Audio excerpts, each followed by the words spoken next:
नमस्कार।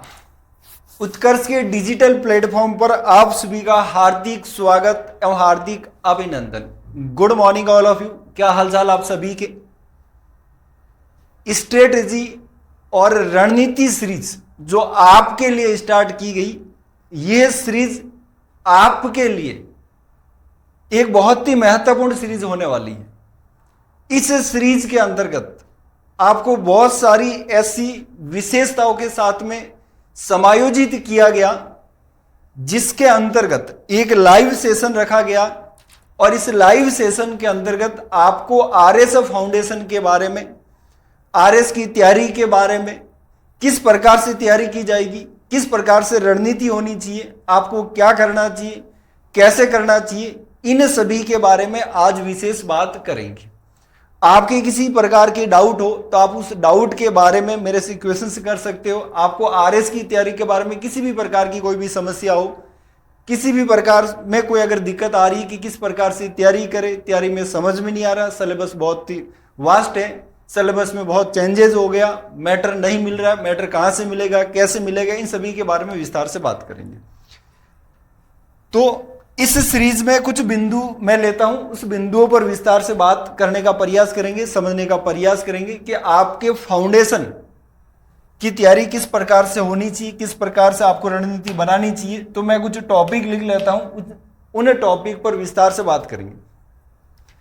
सबसे पहले जो आरएस फाउंडेशन की जो तैयारी होती है, या मैं कहता हूं कि आरएस की अगर जो तैयारी होती है यह इंटीग्रेटेड होती है।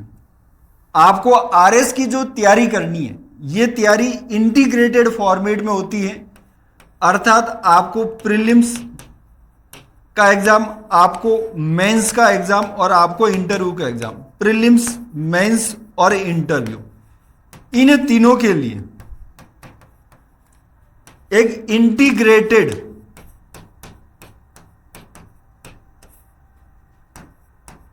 तैयारी की जरूरत होगी। आपको इंटीग्रेटेड तैयारी करनी होगी। ऐसा नहीं कि आपने प्रीलिम्स की अलग से कर ली, आपने मेंस की अलग से कर ली और आपने इंटरव्यू की अलग से कर ली, ऐसे तैयारी होती नहीं। एक इंटीग्रेटेड आपको तैयारी करनी होगी। बताऊंगा इंटीग्रेटेड तैयारी आपको कैसे करनी, किस प्रकार से करनी है। फिर दूसरा मुद्दा इसमें लेंगे, जो आपको सबसे बड़ी समस्या आती है, जो कंफ्यूज होता है आपको मटेरियल के बारे में, अर्थात आपके लिए नोट्स ऑब्लिक बुक्स को लेकर आपको समस्या रहती है, नोट्स को और बुक्स को लेकर, इसके बारे में बात करेंगे। फिर बात करेंगे जो आपके लिए सबसे बड़ी समस्या रहती है कि आंसर राइटिंग, आंसर राइटिंग मतलब उत्तर लेखन। फिर आपके लिए समस्या रहती है, इस उत्तर लेखन के कंपोनेंट में हो जाती है आपके नोट्स किस प्रकार से प्रिपेयर करें, नोट्स कैसे बनाएं, नोट्स के बारे में थोड़ी सी बात करेंगे। और इस नोट्स में भी विशेष रूप से शॉर्ट नोट के बारे में बात करेंगे, शॉर्ट नोट्स के बारे में बात करेंगे। फिर आपकी जो मेंस की आंसर राइटिंग होती है, उसमें लिखने की गति, लिखने की गति, उसके लिए आप क्या कर सकते हैं, आपकी लिखावट बहुत मायने रखती है। मेंस का एग्जाम है, लिखावट, लिखने की गति। फिर आपकी जो विश्लेषण क्षमता है, एनालिटिकल अप्रोच है, उसे कैसे डेवलप कर सकते हैं, विश्लेषण क्षमता का विकास कैसे, विश्लेषण क्षमता का विकास कैसे। फिर इसी से जो रणनीति के रूप में वर्तमान में जो भाषा है, अर्थात आपको जो हिंदी है और आपको इंग्लिश है, ये केवल लैंग्वेज के रूप में नहीं है, बल्कि आप जो पढ़ाई कर रहे हो वो भी इसी लैंग्वेज में कर रहे हो, तो ये भी बहुत मायने रखती है। विश्लेषण क्षमता का विकास, भाषा हिंदी और इंग्लिश। फिर वर्तमान में जो ऐसे का पेपर ऐड हुआ है, उसके बारे में और भी आपके कोई डाउट होंगे तो उनके बारे में बात करेंगे। हाँ, आपकी हिस्ट्री के बारे में, सब्जेक्ट वाइज सभी के बारे में एक एक करके बात करने का प्रयास करेंगे। क्लियर बात है? तो सबसे पहले बात करते हैं कि आपकी इंटीग्रेटेड तैयारी, आपको इंटीग्रेटेड तैयारी करनी। आपको तैयारी प्रीलिम्स के अलग से नहीं करनी, मेंस के अलग से नहीं करनी, इंटरव्यू के अलग से नहीं करनी, अलग अलग से तैयारी होती भी नहीं।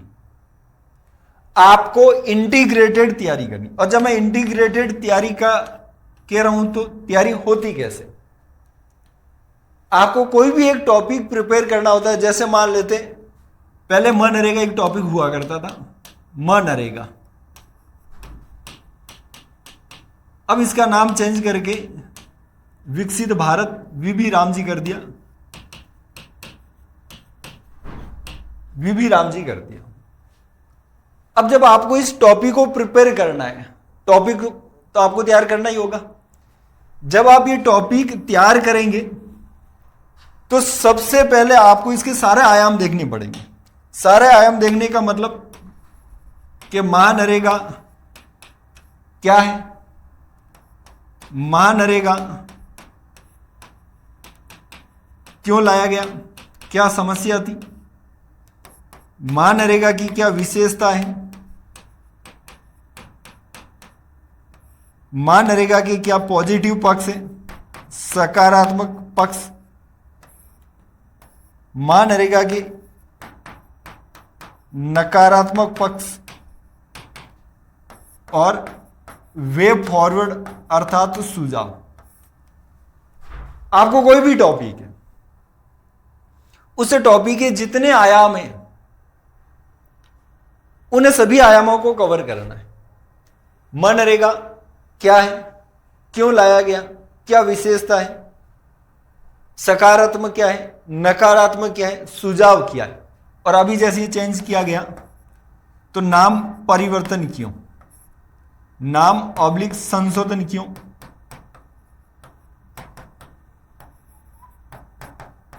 ये पहले वाले से अलग कैसे। अब इसमें प्रीलिम्स में क्या पूछा जा सकता है, तो प्रीलिम्स में क्या है, क्यों लाया गया और विशेषताओं के बारे में प्रीलिम्स में बन जाएगा। मेंस में पॉजिटिव और नेगेटिव और सुझाव के बारे में, और इंटरव्यू में भी इसी प्रकार के पॉजिटिव पूछा जा सकता है, नेगेटिव पूछा जा सकता है, सजेशन पूछा जा सकता है और कुछ फैक्ट भी पूछे जा सकते हैं। तो आप इनको टुकड़ों में तैयारी नहीं कर सकते। अब कोई भी सब्जेक्ट ले सकते हैं, चाहे वो हिस्ट्री हो, पॉलिटी हो, जियोग्राफी हो, इकोनॉमिक्स हो, पब एड हो, सोशियोलॉजी, मैनेजमेंट, अकाउंटिंग, कोई भी सब्जेक्ट हो। सभी सब्जेक्ट को आपको इंटीग्रेटेड तैयारी करनी होगी। और जब इंटीग्रेटेड तैयारी का कह रहा हूं तो आपको डिटेल से पढ़ना है, एनालिसिस करके पढ़ना है। इसमें कॉन्सेप्ट प्लस फैक्ट दोनों को ध्यान में रखना है। कॉन्सेप्ट भी पढ़ने आपको, प्लस आपको फैक्ट भी ध्यान रखना। कॉन्सेप्ट प्लस फैक्ट दोनों आपको ध्यान में रखना। कॉन्सेप्ट आपको पता होना चाहिए, फैक्ट आपको पता होना चाहिए। न तो कॉन्सेप्ट और न ही फैक्ट, ऐसा नहीं होना चाहिए। ऐसा नहीं फैक्ट याद किया, कॉन्सेप्ट नहीं, कॉन्सेप्ट किया, फैक्ट नहीं। और बहुत सारे लोगों की समस्या रहती है कि सर हमें फैक्ट याद नहीं होते। बहुत सारे ऐसे स्टूडेंट होते हैं, आप में से कौन है जिसको फैक्ट याद नहीं होते? आप में से कौन है जो कहते हैं फैक्ट याद नहीं होते? तो फैक्ट याद नहीं होते थी, ये सबसे बड़ी समस्या। ऐसी बात नहीं, ये समस्या है, फैक्ट याद नहीं होते। आप याद करना नहीं चाहते हो, आप याद करना नहीं चाहते हो, इस वजह से वो आपको याद नहीं होता। तो ये बहुत इंपॉर्टेंट है, कॉन्सेप्ट प्लस फैक्ट। तो आपको सबसे पहले इंटीग्रेटेड तैयारी करनी होगी। अब जब आप इंटीग्रेटेड तैयारी करने जाओगे तो इसमें सबसे बड़ी समस्या आती है आपके बुक्स की, आपके नोट्स की, आपके मटेरियल की। सर क्या पढ़े क्या नहीं पढ़े। तो जब आप इसके लिए जाओगे तो सबसे बड़ी दिक्कत आएगी आपके रिसोर्सेज की, समस्या आएगी मटेरियल की। मटेरियल, अब मटेरियल के संदर्भ में जब बात करें तो मटेरियल में क्या रखा है कि जो मटेरियल आपको ऑथेंटिक बुक्स है, आरपीसी ने क्या कहा, जब आप मटेरियल की बात करते हैं तो मटेरियल में आरपीसी ने कहा है कि आपको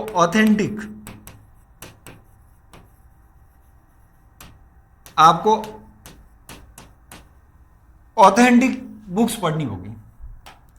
अब जब आप ऑथेंटिक बुक्स की बात करेंगे तो इसके अंतर्गत आपके पास में बहुत सारी होगी। इसके अंतर्गत आपके पास में एनसीईआरटी की बुक्स है, आपके पास में जो राजस्थान बोर्ड है आरबीएसई इसका मटेरियल है, आपके पास में मार्केट की गाइड है, आपके पास में बहुत सारे कोचिंग संस्थान के नोट्स है। इसके अलावा जो ऑथेंटिक सोर्स में इग्नू है, फिर ऑथेंटिक सोर्स में नियोज है, फिर आपका ऑथेंटिक सोर्स में वीएमओयू है, फिर ऑथेंटिक सोर्स में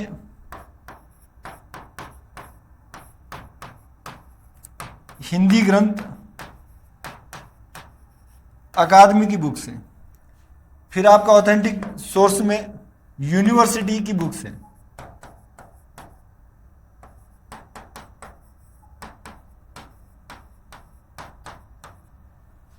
यूनिवर्सिटी की बुक है।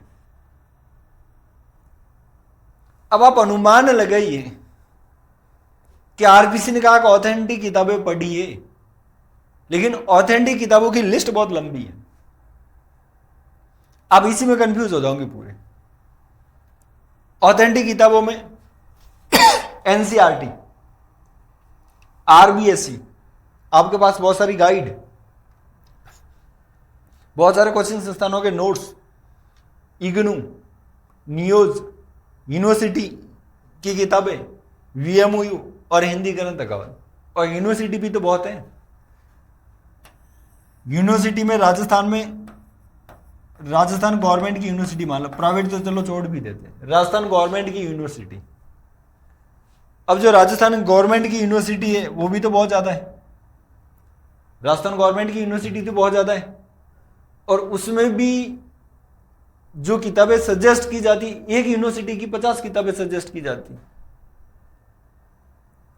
तो ये जो आरपीसी के द्वारा बताया गया ये बहुत बड़ा माया जाल है,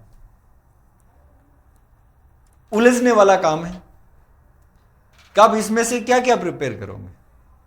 आपके पास में कोई बेटर ऑप्शन नहीं। एनसीईआरटी तैयार करोगे, आरबीसी करोगे, आप गाइड पढ़ोगे, नोट्स पढ़ोगे, इग्नू की साइट, नियोज की साइट, वीएमओयू, हिंदी ग्रंथ अकादमी, यूनिवर्सिटी की बुक्स, क्या क्या पढ़ोगे। हाँ, और इसके साथ में फिर आप जो पढ़ते रहते हो करंट अफेयर,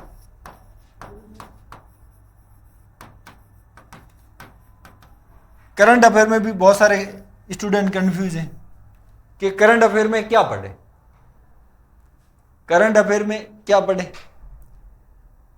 तो करंट अफेयर में स्टूडेंट के पास में ऑप्शन क्या है, एक मूमल की मैगजीन आती है, एक क्रोनोलॉजी आती है, एक क्रॉनिकल आती है, एक प्रतियोगिता दर्पण आती है, एक उत्कर्ष की मैगजीन आती है और अदर संस्थानों की मैगजीन आती है।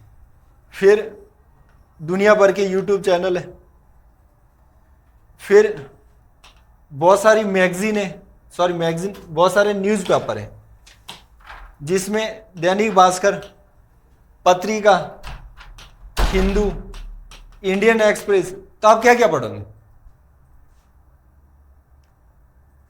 ये करंट अफेयर की दुनिया है। बहुत सारे स्टूडेंट को तो देख के कंफ्यूज हो जाता है कि क्या करें, इतना सारा मतलब सोर्सेज है, इतने सारे सोर्सेज है। तो आपको करना क्या होगा, यह सबसे बड़ी दुविधा है आपके साथ। आप किस पर यकीन करें, किस पर यकीन करेंगे, यह पढ़ेंगे सवाल आ जाएगा, और अगर नहीं आए तो आरपीसी वर्तमान में जिस टाइप से एग्जाम ले रही उसमें कट ऑफ जो पार करने वाले स्टूडेंट ही नहीं मिल रहे, तो फिर कहां से तैयार करें, कैसे प्रिपेयर करें। ये सारे ऑप्शन तो वो है जो मैंने बताया, जो आपके सामने विकल्प है। आप इस विकल्प का समाधान कैसे करेंगे, क्या ढूंढेंगे, मतलब किस प्रकार से आप तैयार करेंगे। अगर मार्केट में जाओगे तो कुछ भी समझ में नहीं आएगा। यूट्यूब पे जितने वीडियो देखोगे उतने कंफ्यूज आ जाएगा, और कंफ्यूज हो जाओगे। जितने टॉपर से बात करोगे सभी टॉपर अलग अलग बात करते हैं, कुछ भी समझ में नहीं आएगा आपको कि क्या करते क्या नहीं करते। तो सामान्यतः आपको करना क्या है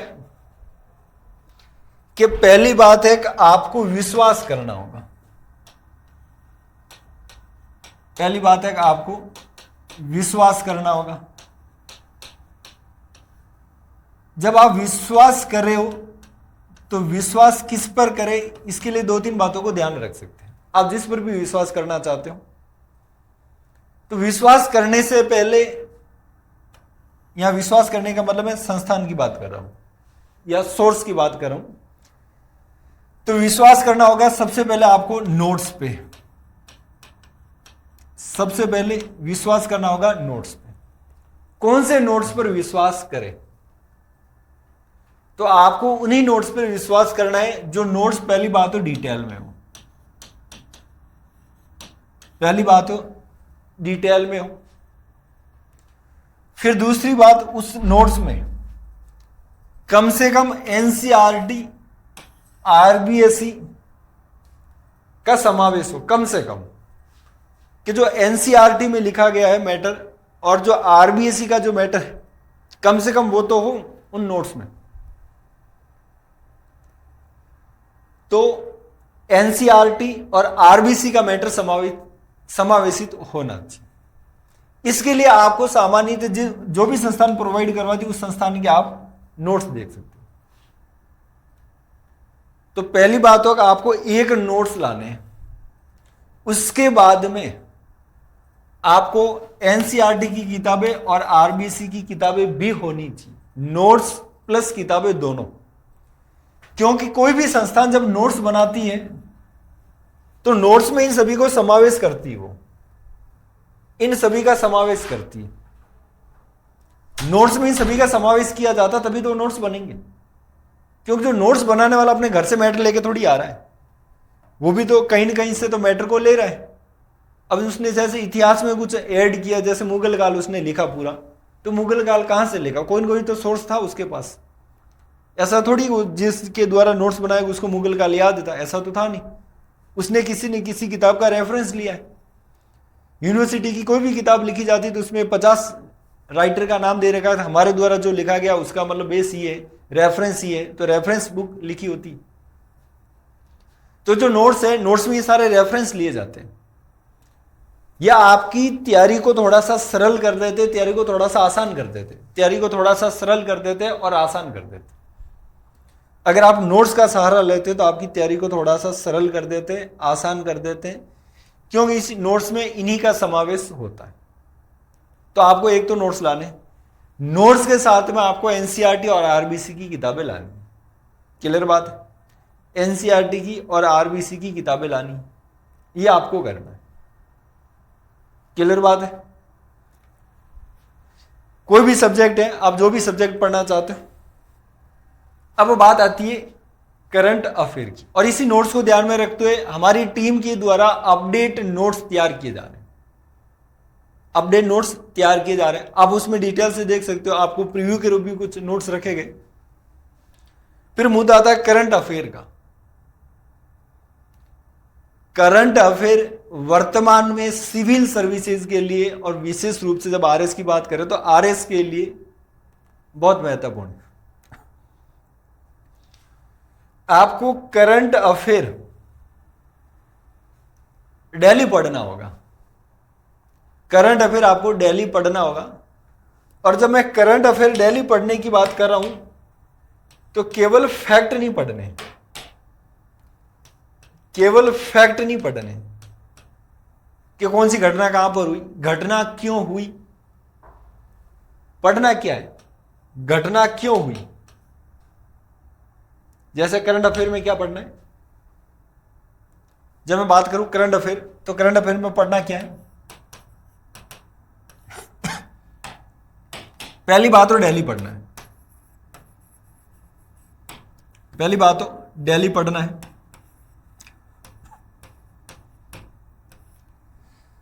दूसरी बात है कि कॉन्सेप्ट प्लस फैक्ट को डिटेल में पढ़ना है, कॉन्सेप्ट प्लस फैक्ट को डिटेल में पढ़ना है।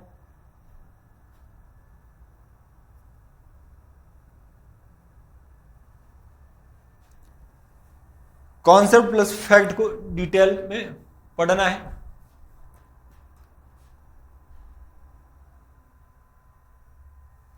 कॉन्सेप्ट और फैक्ट को डिटेल में पढ़ना है। फिर डेली संपादकीय पढ़ना है, संपादकीय पढ़ना है। हिंदी मीडियम वाले और इंग्लिश मीडियम वाले, इंग्लिश मीडियम वाले हिंदू,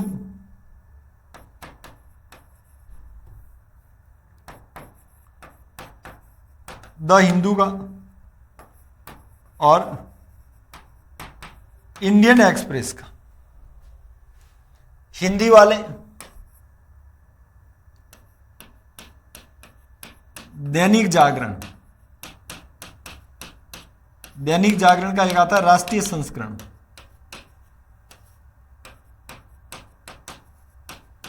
दैनिक जागरण का राष्ट्रीय संस्करण, दैनिक जागरण का राष्ट्रीय संस्करण आपको देखना होगा। और फिर राजस्थान पत्रिका या दैनिक भास्कर,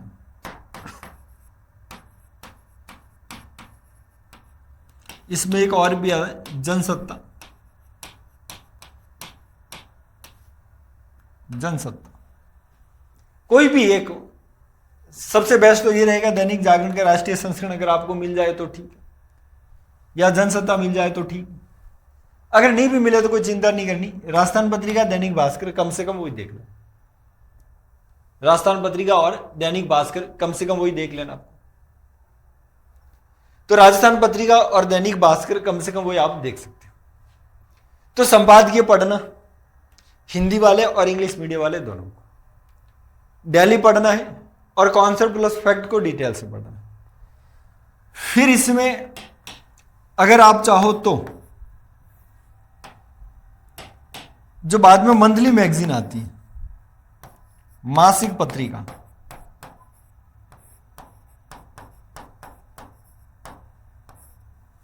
जो मासिक पत्रिका पूरे महीने की जो मैगजीन आती है, उस मैगजीन के भी आपके पास में बहुत सारे विकल्प हैं कि कौन सी मैगजीन पढ़ी जाए। तो मैगजीन वही जो डिटेल में हो वो आपको देखनी। जैसे हमारी संस्थान की जो मैगजीन आती है वो बहुत डिटेल में होती है, शॉर्ट में नहीं, आपको डिटेल में ही पढ़ना पड़ेगा। वर्तमान का समय शॉर्ट में पढ़ने का नहीं। कोई कहता मैं 35 पेज में दे रहा हूं, 40 पेज में दे रहा हूं, तो वो मैटर पर्याप्त नहीं होगा, उसमें दिक्कत है। फिर उसमें राजस्थान के लिए सुजस, राजस्थान के लिए क्या है, सुजस आती है। और भारत के लिए PIB आती है। ये आपको सोर्सेज, ये आपको देखना पड़ेगा। अगर आप ऐसा करोगे तभी आपकी हो सकती है, अन्यथा नहीं। तो डिटेल में पढ़ना पड़ेगा। देखो शॉर्ट में पढ़ने से बात नहीं चलेगी, आपको विस्तार से इस प्रकार से जानना ही होगा। क्लियर बात। राजस्थान पत्रिका में एडिटोरियल कौन सा होता है? हाँ, राजस्थान पत्रिका में आता है एडिटोरियल, ऐसी बात नहीं है। राजस्थान पत्रिका में भी एडिटोरियल आता है। सामान्यतः जो न्यूज़पेपर होता है उसका जो बीच के पेज होते हैं, जिसमें मान सकते हो, अगर मान लेते 16 पेज का अगर न्यूज़पेपर है तो उसमें 7वां 8वां या 9वां पेज के आसपास, या तो 7वां होता, 8वां होता, 9वां होता, 10वां, उसी के आसपास एक संपादकीय होता है। हाँ सर जी मेरी इकोनॉमिक्स की क्लास नहीं, मैं सर जी मेरी इकोनॉमिक्स की क्लास अगर आपने नहीं ली थी तो फिर तो क्या करें। देखो इकोनॉमिक्स में जो सिलेबस चेंज हुआ है उसमें ज़्यादा कुछ चेंज नहीं हुआ। इकोनॉमिक्स में ज़्यादा कुछ चेंज नहीं हुआ। इकोनॉमिक्स में केवल सिलेबस की जो फॉर्मेटिंग है थोड़ी बहुत चेंज की गई। प्रीलिम्स के कुछ टॉपिक को हटाकर मेंस में डाल दिए, मेंस के कुछ टॉपिक को प्रीलिम्स में डाला गया, और एक शेयर मार्केट है उसको हटाया गया। बाकी ज़्यादातर एज इट इज है, कोई ज़्यादा फर्क नहीं हुआ। जो पहले वाले में और अभी वाले सिलेबस में कोई ज़्यादा फर्क नहीं है, सिलेबस ऑलमोस्ट सेम से ही। क्लियर बात है। तो आपको इस प्रकार से करंट अफेयर को प्रिपेयर करना है। तो पूरी लंबी लिस्ट है, आप शॉर्ट में नहीं कर सकते, शॉर्ट में समाधान भी नहीं है, आपको डिटेल में ही करना होगा, आपको डिटेल में ही करना होगा। तो इस प्रकार से आप करंट अफेयर को प्रिपेयर कर सकते हो। फिर आती है उत्तर लेखन। उत्तर लेखन, देखो उत्तर लेखन को लेकर बहुत एक ज्यादा मतलब स्टूडेंट पर प्रेशर बनाया गया कि answer writing, answer writing, answer writing. Answer writing बहुत ही सिंपल है। आंसर राइटिंग क्या बहुत ही सिंपल है। पहली बात हो, आंसर राइटिंग के लिए सबसे इंपॉर्टेंट बात कि आप पहली बार थोड़ी कर रहे हो। आप आज तक जो भी एग्जाम दे रहे हो उसमें उत्तर ही तो लिखते हो। तो आज तक जो आप एग्जाम दे रहे हो उसमें उत्तर लिखते हो। उस उत्तर में और यहां के उत्तर में क्वालिटी का फर्क है, क्वालिटी का फर्क है, एनालिसिस का फर्क हो सकता है, समझ का फर्क हो सकता है, अप्रोच का फर्क है। जैसे आपने 8वीं क्लास में, पर्यावरण प्रदूषण पर निबंध लिखा, तो जिसमें आपने सजेशन दिया उसमें लिखा गया पर्यावरण प्रदूषण क्या है, इसके समाधान के उपाय बताऊं। जैसे आपने निबंध लिखा या कोई भी क्वेश्चंस लिखा 8वीं क्लास में, तो आपने उत्तर में क्या लिखा कि जिन कारखानों से धुआं निकलता है उन फैक्ट्रियों को बंद कर दिया जाए, उन फैक्ट्रियों को बंद कर दिया जाए। जिन कारखानों से धुआं निकलता है उन कारखानों को बंद कर दिया जाए। वो आप सजेशन या आप समाधान तब लिखते थे जब 8वीं क्लास में थे। अब आपको समाधान है तो आप समाधान ये वाला नहीं लिखोगे, क्योंकि उस समय आपकी समझ इतनी थी। अब आपकी समझ बढ़ गई। तो सामान्यतः जब समस्या का समाधान दे रहे हो या सुझाव दे रहे हो तो बहुत ही व्यवहारिक होने चाहिए, बहुत ही प्रैक्टिकल होने चाहिए। ऐसा नहीं कि आपके द्वारा जो सुझाव दिया गया वो सुझाव व्यवहारिक नहीं। तो आपकी जो वर्तमान में आंसर राइटिंग उसमें क्वालिटी पे ध्यान देना होता है, उसमें अप्रोच पर ध्यान देना होता है, उसमें अंडरस्टैंडिंग पर ध्यान देना होता है, उसमें एनालिसिस पर ध्यान देना। ये समय बाय समय डेवलप हो जाती है। एनालिसिस क्या है, जो सेंटेंस है वो सेंटेंस क्या बात कह रहा है। जैसे आप किसी की बात को बिना कहीं समझ आते हो कई बार, तो इसका मतलब आपकी समझ अच्छी है, आपकी समझ अच्छी है, आप बिना के समझ पा रहे हो। तो आंसर राइटिंग का बहुत ज्यादा होवा बनाया गया। वैसे आंसर राइटिंग बहुत ही सिंपल है, जो पूछा गया उसी का उत्तर ही तो लिखना है। लेकिन उससे पहले दिक्कत तो तब आती है जब आपको कुछ याद नहीं है और फिर आंसर राइटिंग करने के लिए कहा जाए तो फिर क्या करो। तो आंसर राइटिंग तभी की जा सकती है जब आपको थोड़ा बहुत मैटर तो याद हो। जब आपको मैटर ही याद नहीं हो तो क्या आंसर राइटिंग करोगे, उसमें लिखोगे क्या। पहले याद तो होना चाहिए। तो आंसर राइटिंग तभी की जा सकती है जब आपको बहुत सारी चीजें याद है, आपने बहुत सारा पढ़ा है, पढ़ने के बाद आंसर राइटिंग होती है, पढ़ने से पहले आंसर राइटिंग क्या होगी। और फिर अगर कोई भी आपको उत्तर लिखने के लिए कहा जाए तो आप आसानी से लिख सकते हो, जो पूछा गया उसी का तो उत्तर लिखना। हाँ, फिर उसमें वही है कि आप उत्तर में ये सारा कैसे ला सकते हो, फिर उसमें ग्राफ कैसे बना सकते हो, फिर उसमें और किसी प्रकार के आप डायग्राम कैसे बना सकते हो, फिर उसमें आप पाई चार्ट कैसे बना सकते हो, और भी बहुत सारे इसमें रहते हैं।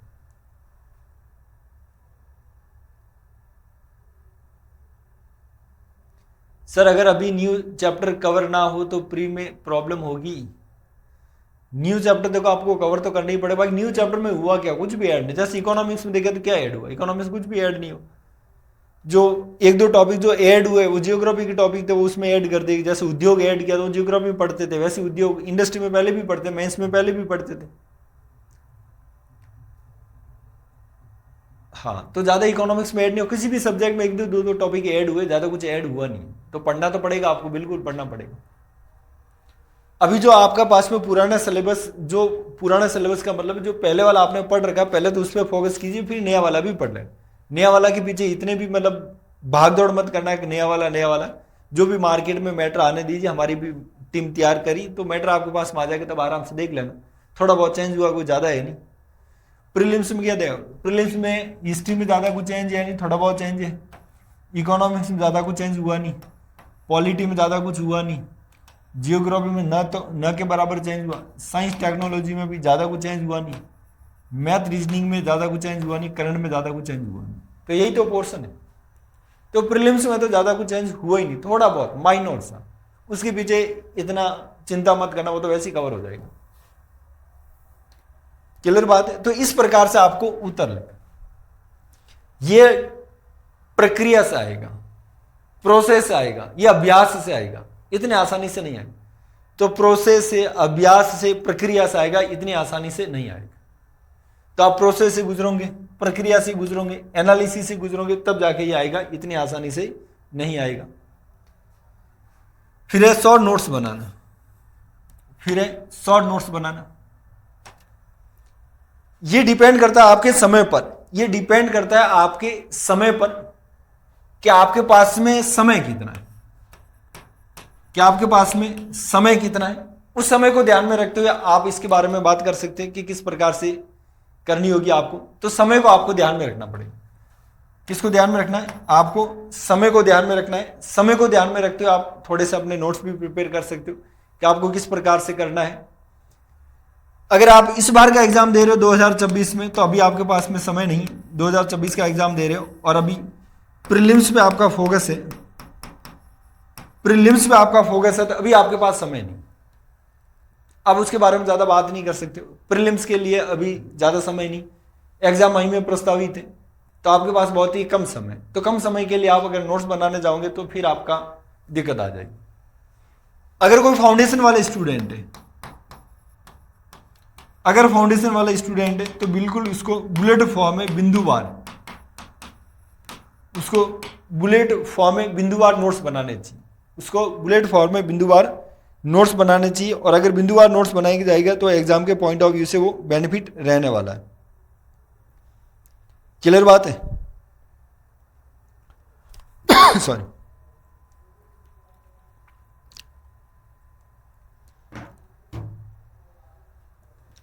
तो बेनिफिट रहने वाला है, तो आपको उस प्रकार से करना पड़ेगा।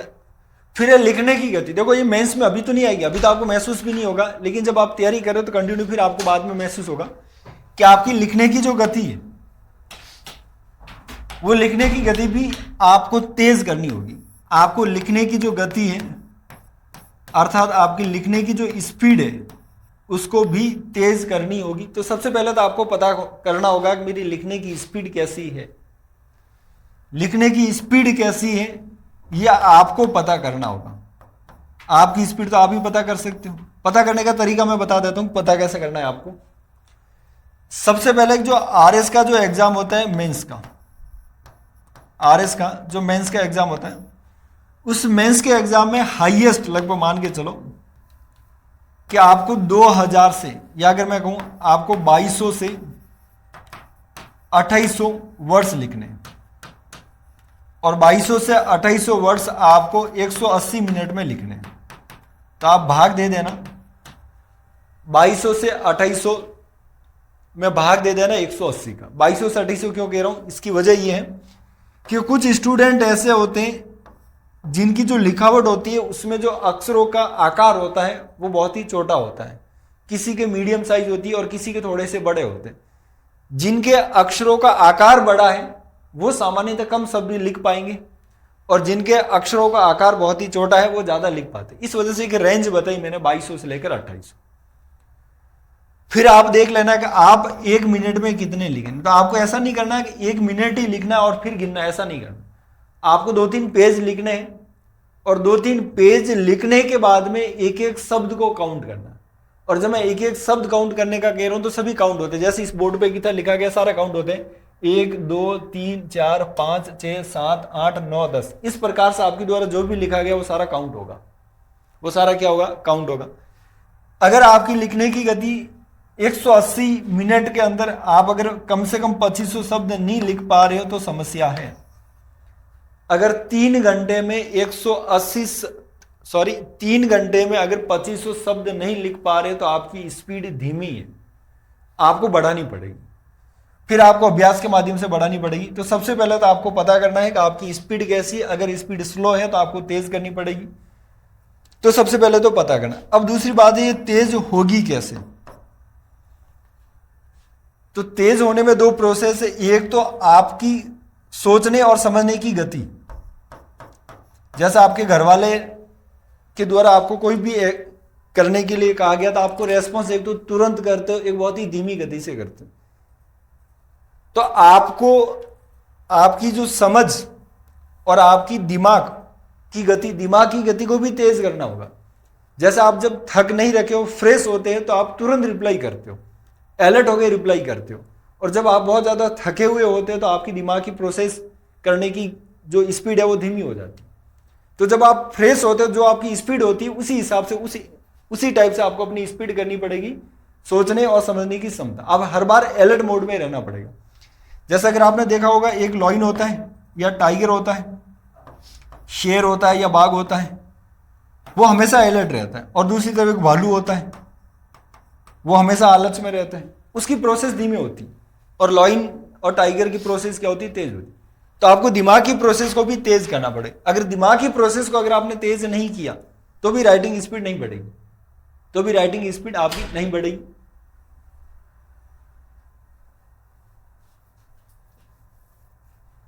तो भी आपकी राइटिंग स्पीड नहीं बढ़ेगी। तो आपको राइटिंग स्पीड बढ़ानी पड़ेगी। और भी स्पीड बढ़ाने के लिए आपको यह करना पड़ेगा, इसके बिना आपकी स्पीड बढ़ेगी। फिर है लिखावट। जब आपकी स्पीड तो बढ़ जाती है कई बार, लेकिन फिर वो लिखावट वो समझ में नहीं आती। वो लिखावट फिर आपकी लिखावट को आप ही समझ सकते हो।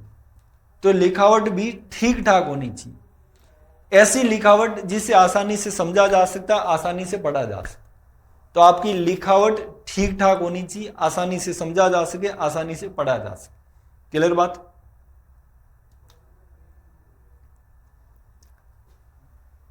तो वो आपको करना है।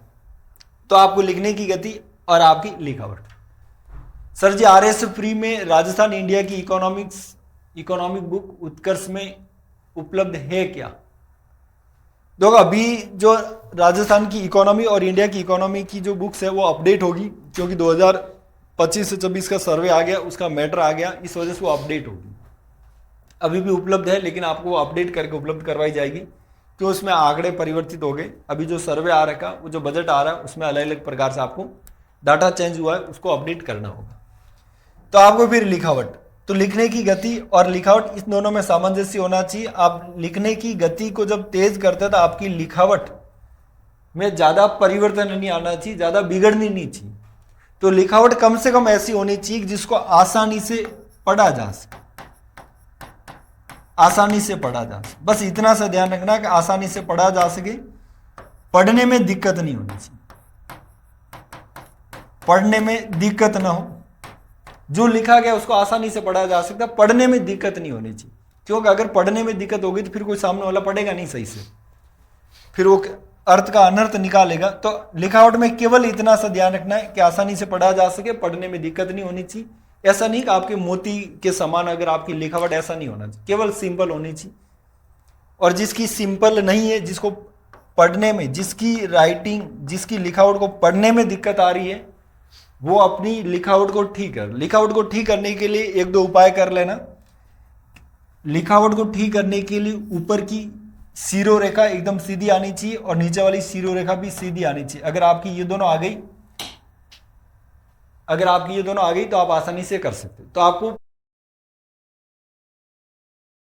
प्रैक्टिस करोगे तो आपकी आसानी से हो जाएगी। तो मैंने क्या क्या बताया, आपकी लिखने की स्पीड वो आपको ठीक करनी है, आपको लिखावट वो आपको ठीक करनी है। तो आपको स्पीड को ठीक करना है, आपकी लिखावट को ठीक करना है। अगर आप वो ठीक करोगे तो आपको किसी प्रकार की दिक्कत नहीं। तो क्या क्या बात की कि बुक्स के बारे में बात की, नोट्स के बारे में बात की, करंट अफेयर के बारे में बात की, आपकी राइटिंग स्किल के बारे में बात की, लिखावट के बारे में और स्पीड के बारे में। क्लियर बात है। फिर न्यूज़पेपर के बारे में भी बात की कि कौन सा न्यूज़पेपर पढ़ना है, कैसे पढ़ना है। आगे बात समझ में।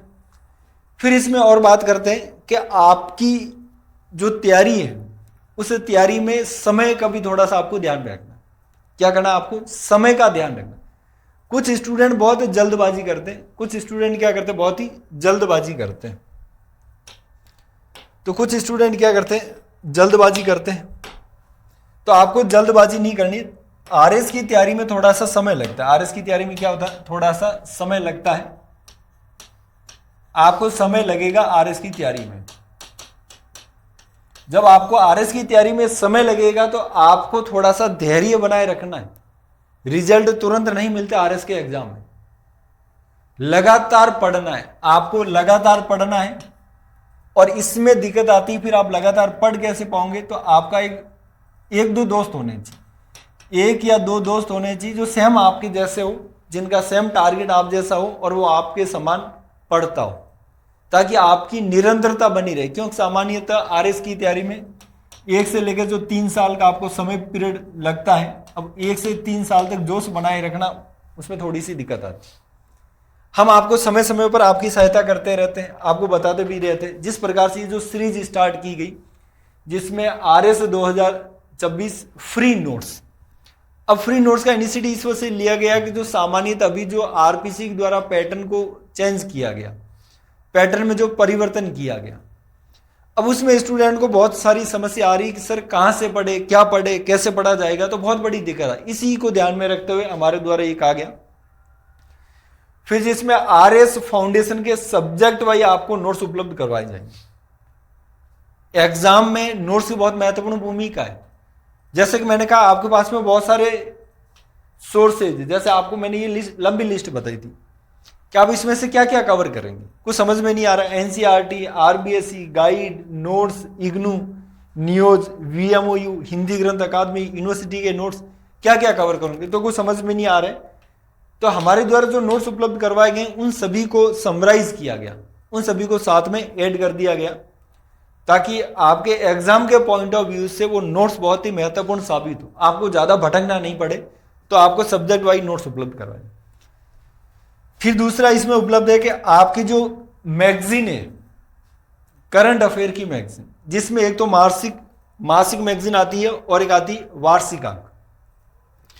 तो यहां पर जो वार्षिकांक जो है वो आपको उपलब्ध करवाया जाएगा, जिसमें पूरे साल का जो करंट अफेयर है, जो सेक्शन वाइज करंट अफेयर है, अलग अलग सब्जेक्ट का, जैसे राज्य का करंट अफेयर, राष्ट्रीय करंट अफेयर, अंतर्राष्ट्रीय करंट अफेयर, उन सभी का समावेश किया गया। खेलकूद, पुरस्कार, इन सभी को समावेशित करते हुए एक पूरे साल का करंट अफेयर का कलेक्शन किया गया, जो आपके एग्जाम के पॉइंट ऑफ व्यू से बहुत ही महत्वपूर्ण। तो इसके लिए आपको करना क्या है, नोट्स डाउनलोड करें और प्रिंट निकालें और तैयारी पक्की करें। ऐड टू लाइब्रेरी, जो आपको उत्कर्ष का जो ऐप है, उस ऐप पर ये फोल्डर दिखाई देगा, उसमें एक ऑप्शन आएगा ऐड टू लाइब्रेरी। अगर आप ऐड टू लाइब्रेरी करेंगे तो आप में ये ऐड हो जाएगा और फिर वहां से आपके पास में डाउनलोड का ऑप्शन आ जाएगा, वहां जाकर आप डाउनलोड कर सकते हो, जिसमें आपको राजस्थान का इतिहास, राजस्थान की राजव्यवस्था, राजस्थान की कला संस्कृति, भारतीय राजव्यवस्था, विश्व एवं भारत की अर्थव्यवस्था, विज्ञान व प्रौद्योगिकी, सामान्य विज्ञान और भारतीय इतिहास, कला और संस्कृति, इसके बारे में आपको जानकारी, इसके बारे में आपको नोट्स मिलेंगे विस्तृत। अगर आपको और भी किसी प्रकार की जानकारी चाहिए तो ये हेल्पलाइन नंबर पर आपको जानकारी मिल जाएगी और आपको नोट्स मिलेंगे उत्कर्ष ऐप पर। ऐड टू लाइब्रेरी वाला अगर ऑप्शन करोगे तो उसमें आपको ऐड हो जाएगा आपकी आईडी में और आपको मिल जाएगी। क्लियर बात है। तो आपकी तैयारी, फिर आरएस प्रीलिम्स 2024, उसी को ध्यान में रखते हुए एक टारगेट बैच स्टार्ट किया गया। आरएस प्रीलिम्स 2024 इसी को ध्यान में रखते हुए इसका 1.0 बैच पहले स्टार्ट हो चुका है, अभी 2.0 बैच है। जो टारगेट है, टारगेट का मतलब है केवल प्रीलिम्स 2024 पर फोकस करने वाला, ऐसा नहीं आगे वाली प्रीलिम्स, इसी प्रीलिम्स को ध्यान पर फोकस करने वाला है। लाइव फ्रॉम स्टूडियो होगा, लाइव फ्रॉम स्टूडियो होगा। और ये बैच जो 2.0 ये कब से स्टार्ट है? 18 दिसंबर से ये स्टार्ट है, जिसमें स्टैंडर्ड और प्राइम, स्टैंडर्ड और प्राइम दो प्रकार के कोर्स हैं। फिर RS Samagra batch pre plus mains, RS Samagra batch pre plus mains live from studio Jaipur से भी और जोधपुर से, दो प्रकार के कोर्स है, स्टैंडर्ड और प्राइम। तो ये फाउंडेशन है प्री प्लस मेंस के लिए, समग्र बैच है। फिर आरएस फाउंडेशन निर्मल 8.0, जैसे आप सभी को पता है कि हमारे जो संस्थान की द्वारा निर्मल बैच की एक सीरीज चलाई गई, उसी सीरीज में 8.0 निर्मल बैच 8.0 यह हिंदी मीडियम के लिए, और निर्मल 2.0, निर्मल 2.0 ये इंग्लिश मीडियम के लिए। तो हिंदी मीडियम के लिए और इंग्लिश मीडियम के लिए अलग अलग है। ये दोनों लाइव फ्रॉम स्टूडियो हैं, लाइव फ्रॉम स्टूडियो हैं। 5 जनवरी से स्टार्ट है, जिसमें दो प्रकार के कोर्स है, स्टैंडर्ड और प्राइम। आप एप्लीकेशन पर जाके दोनों के बारे में विस्तार से देख सकते हो, दोनों के बारे में विस्तार से जाके देख सकते हो। क्लियर बात है? सॉरी सर, मैं सेल्फ ही कर रही हूँ आरएस की तैयारी, जनवरी से स्टार्ट की, नोट्स पढ़ती हूँ और क्वेश्चंस बनाकर आंसर राइट करती हूँ और चैट जीपीटी से आंसर चेक करती हूँ। सही है क्या? देखो चैट जीपीटी फिलहाल अभी तक फ्री वाला जो चैट जीपीटी है, अभी तक वो सही तरीके से आपकी कॉपी को जज नहीं कर पाता है। तो अभी टेक्नोलॉजी का वो स्तर नहीं है जो आपकी आंसर की क्वालिटी को चेक कर पाए। तो आप चैट जीपीटी का अगर यूज़ करते हो तो मैं तो वही कहूँगा कि आप उसका यूज़ मत कीजिए, अभी वो हाई लेवल पे नहीं है, वो बहुत ही सामान्य लेवल पर है, और वो भी फ्री वाला तो बहुत ही सामान्य लेवल पर होता है। तो आप उस लेवल पे मत जाइए, चैट जीपीटी से आप अपनी कॉपी चेक मत करवाइए, वो सही चेक नहीं कर पाएगा, अभी तक वो इनिशियल स्टेज पे। सर मैं सेल्फ कर रही हूँ, राइट वे हूँ। हाँ, तो वो सही तरीका नहीं है। आप अभी एक बार आरएस, अगर इस बार का प्रीलिम्स दे रहे हो तो प्रीलिम्स पे फोकस कर लो, उसके बाद में किसी भी संस्थान से जुड़ जाओ और उसके माध्यम से आप आंसर राइटिंग फैकल्टियों से करवाओ। इसके अलावा जो भी आंसर राइटिंग के बारे में क्लास, जैसे उत्कर्ष का जो यूट्यूब चैनल है, आरएस उत्कर्ष यूट्यूब चैनल, आरएस उत्कर्ष यूट्यूब चैनल है,